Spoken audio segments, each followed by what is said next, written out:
حدیث شریف میں آتا ہے رسول اللہ صلی اللہ علیہ وسلم نے ارشاد فرمایا لا يدخل الجنت من کان فی قلبہ مثقال ذرۃ من الکبر، کہ وہ شخص جنت میں داخل نہیں ہوگا جس کے دل میں رائی کے دانے کے برابر تکبر ہو۔ صحابہ کرام نے کہا یا رسول اللہ، ہم میں سے ہر شخص یہ چاہتا ہے کہ اس کا لباس اچھا ہو، ہم میں سے ہر شخص یہ چاہتا ہے کہ اس کے جوتے اچھے ہوں، تو اس کا مطلب تو یہ ہوا کہ ہم میں سے کوئی بھی جنت میں نہیں جائے گا، اس لیے کہ ہر انسان کی فطرت ہے کہ وہ چاہتا ہے اچھا لباس پہنے، اچھے جوتے پہنے، اچھی گاڑی میں گھومے، اچھا گھر ہو، ہر انسان کی خواہش ہے، فطرت ہے۔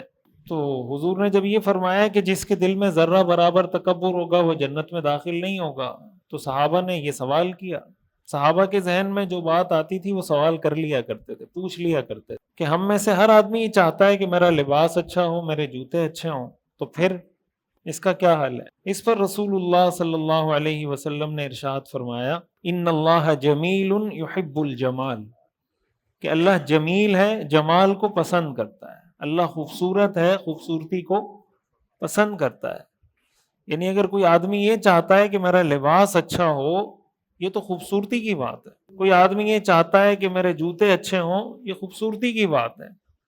کوئی آدمی یہ چاہتا ہے میری گاڑی اچھی ہو، میرا گھر اچھا ہو، یہ خوبصورتی کی بات ہے، اس میں کوئی ممانعت نہیں ہے۔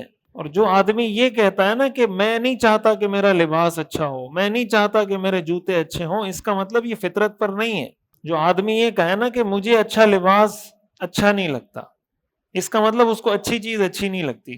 تو جس کو اچھی چیز اچھی نہ لگتی ہو وہ فطرت پر نہیں ہوتا، اس کا مطلب یہ ہے کہ اس کی فطرت مسخ ہو گئی ہے۔ کوئی یہ کہے کہ مجھے اچھے جوتے اچھے نہیں لگتے بلکہ خراب والے جوتے اچھے لگتے ہیں، اس کا مطلب اس کی فطرت کیا ہو گئی؟ مسخ ہو گئی۔ اللہ تعالیٰ انسان سے یہی چاہتے ہیں کہ جو اچھی چیز ہے وہ آپ کو اچھی لگے، جو بری چیز ہے وہ آپ کو بری لگے۔ تو آپ نے فرمایا ان اللہ جمیل یحب الجمال، اللہ جمیل ہے، جمال کو پسند کرتا ہے، اس کو تکبر نہیں کہتے۔ ہمارے ہاں بعض اوقات یہ ہوتا ہے نا کہ لوگ تکبر کی علامت اس چیز کو سمجھتے ہیں کہ یہ لینڈ کروزر میں گھوم رہا ہے تو تکبر ہوگا اس میں، یہ بنگلے میں رہتا ہے 1000 گز کے بنگلے میں تو اس میں تکبر ہوگا۔ تکبر کا تعلق گاڑی کے ساتھ، بنگلے کے ساتھ، لائف سٹائل کے ساتھ، کپڑوں کے ساتھ، جوتوں کے ساتھ، اس کے ساتھ نہیں ہے تکبر کا تعلق۔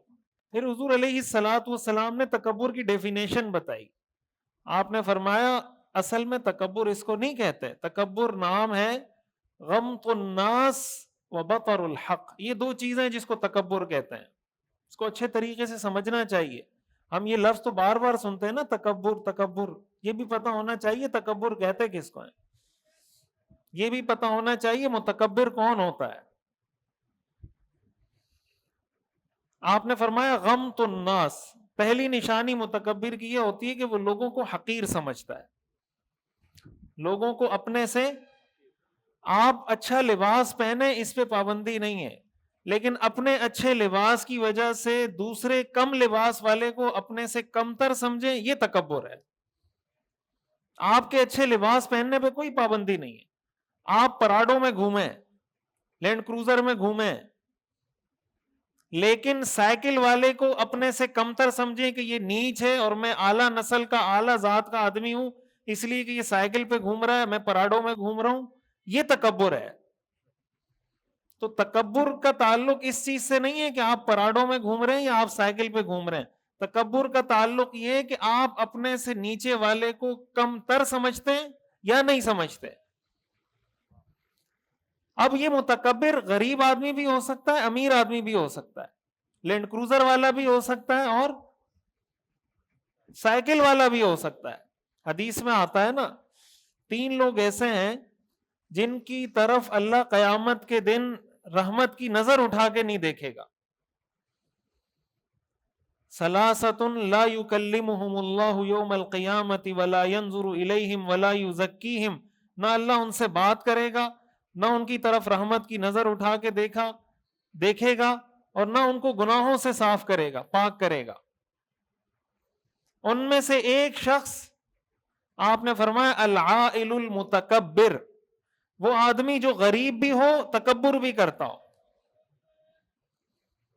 جو آدمی غریب بھی ہو، تکبر بھی کرتا ہو، ایسے آدمی کو اللہ قیامت کے دن رحمت کی نظر اٹھا کے نہیں دیکھیں گے۔ دوسرا آپ نے فرمایا شیخ زان، وہ آدمی جو بڑھاپے میں زنا کرتا ہو، جو بڑھاپا اس پہ آ گیا، وہ بوڑھا ہو گیا لیکن اس کی نظروں کی حفاظت نہ ہو سکی، وہ اپنی حفاظت نہ کر سکا، بڑھاپا آنے کے باوجود بدکاری میں، بد نظری میں، گناہ میں، فحاشی کے کاموں میں، بے حیائی کے کاموں میں مبتلا ہے، آپ نے فرمایا اللہ ایسے شخص کو بھی رحمت کی نظر اٹھا کے نہیں دیکھے گا۔ اور دوسرا آپ نے فرمایا وہ شخص جو غریب بھی ہو، متکبر بھی ہو۔ وجہ اس کی ہے کہ تکبر پیسے والا کرے تب بھی بری بات ہے، تکبر غریب آدمی کرے تب بھی بری بات ہے، لیکن غریب آدمی تکبر کرے یہ زیادہ بری بات ہے۔ زنا نوجوان کرے تب بھی گناہ ہے، زنا بوڑھا آدمی کرے تب بھی گناہ ہے، لیکن اگر زنا بوڑھا آدمی کر رہا ہے یہ بڑا گناہ ہے۔ شریعت کی نظر میں گناہ کی انٹینسٹی، اس کی شدت وہ اس حساب سے بڑھتی ہے کہ انسان میں اس چیز کے لوازمات یا اس چیز کی طرف اٹریکٹ کرنے والی چیزیں کتنی ہیں۔ اب غریب آدمی کس چیز کا تکبر کرتا ہے؟ تکبر تو کسی کو بھی نہیں کرنا چاہیے، حدیث میں آتا ہے الکبریاء ردائی، تکبر میری چادر ہے، اور جو مجھ سے میری چادر چھیننے کی کوشش کرے گا میں اس کو چیر کر رکھ دوں گا۔ اس لیے کہ اللہ کی صفت ہے المتکبر، اللہ کے ناموں میں سے ایک نام ہے المتکبر۔ ہم ہر نماز میں کہتے ہیں اللہ اکبر اللہ اکبر، اللہ بار بار کہتے ہیں اللہ سب سے بڑا ہے، اور یہ اللہ ہم سے کہلواتے ہیں کہ تم کہو یہ کہ اللہ اکبر۔ تو اس حدیث سے کیا معلوم ہوا کہ تکبر کا تعلق امیر کے ساتھ نہیں ہے، بلکہ غریب آدمی بھی متکبر ہوتا ہے۔ اسی لیے تو آپ نے فرمایا کہ قیامت کے دن اللہ اس کو دیکھے گا نہیں۔ اگر غریب آدمی تکبر نہیں کرتا تو آپ یہ کیوں فرماتے؟ بعض اوقات لوگ غریب ہوتے ہیں، تکبر خود اس میں بھرا ہوا ہوتا ہے، سمجھتا وہ یہ کہ پراڈو والے میں تکبر ہے۔ مثال کے طور پر کمپنی میں کوئی آدمی کام کر رہا ہے، ملازم ہے، مزدور ہے، چوکیدار ہے، کچھ بھی ہے، اور ایک کمپنی کا مالک ہے، ڈائریکٹر ہے، کوئی مینیجر ہے، کوئی بڑے عہدے پہ آدمی ہے۔ اب بعض اوقات جو نچلی سطح پہ مزدوری کرنے والے جو لوگ ہوتے ہیں وہ خود اپنی طرف سے ایزیوم کر لیتے ہیں، خود اپنی طرف سے فیصلہ کر لیتے ہیں کہ اس میں تکبر ہے۔ اب تکبر اس میں کیوں ہے کہ وہ آپ کے پاس آیا نہیں، آپ کے پاس بیٹھا نہیں، آپ کے ساتھ گپ شپ نہیں لگائی، تو اس کو سٹینڈرڈ بنا لیے تکبر کا۔ اب بھائی کمپنی کا مالک ہے، وہ کیا آپ کے پاس آ کے بیٹھے گا تو وہ سمجھا جائے گا کہ تکبر نہیں ہے، آپ کے پاس نہیں بیٹھے گا تو اس میں تکبر ہے۔ تکبر کا تعلق دل کے ساتھ ہوتا ہے، دل سے اس کا تعلق ہوتا ہے کہ آپ دل سے دوسروں کو کیا سمجھتے ہیں۔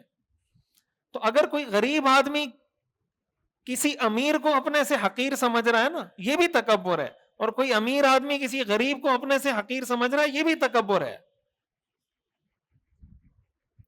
یہ بات سمجھ میں آ رہی ہے؟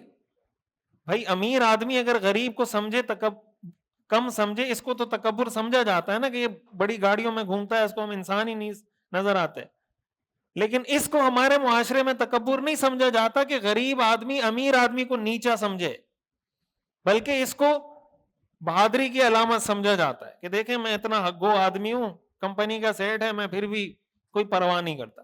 بھائی کمپنی کا سیٹ ہے، آپ کو چاہیے آپ اس سے تمیز سے بات کریں۔ حدیث میں آتا ہے انزل الناس منازلہم، ہر آدمی کے ساتھ اس کی حیثیت کے مطابق بات کیا کرو۔ والد سے بات کرنے کا طریقہ کچھ ہوگا، بیٹے سے بات کرنے کا طریقہ کچھ ہوگا، پڑوسی سے بات کرنے کا طریقہ کچھ ہوگا، بہن سے بات کرنے کا طریقہ کچھ ہوگا، بیوی سے بات کرنے کا طریقہ کچھ ہوگا۔ ایک ہی آدمی ہے، اس کی حیثیت بدلتی رہتی ہے۔ وہ آدمی کبھی بیٹا ہوتا ہے، کبھی بھائی ہوتا ہے، کبھی بھانجا ہوتا ہے، کبھی مختلف حیثیتیں ہیں اس کی۔